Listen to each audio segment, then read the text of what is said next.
3 steps to mastering digital advertising. At Google, we spend a lot of time thinking about 2 key questions.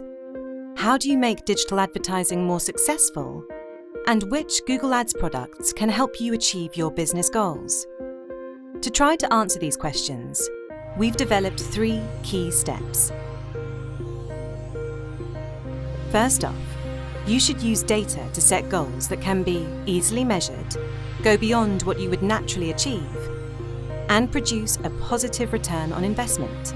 Once you've set your goals, you can use conversion tracking to show the effectiveness of your campaign and discover if it's cost efficient. That's when you can unlock automated bid strategies, which help produce dynamic creative formats. From discovery ads to responsive image ads, and even YouTube ads. Your final step is to implement waterfall media planning. And what exactly is that, you ask? Well, it's a strategy that allocates budget to different channels based on their efficiency.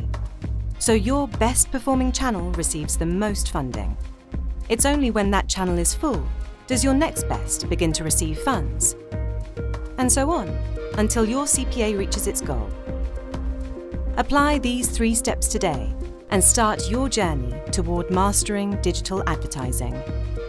Don't forget to like this video and subscribe to the Think with Google channel. For even more insights, visit thinkwithgoogle.com.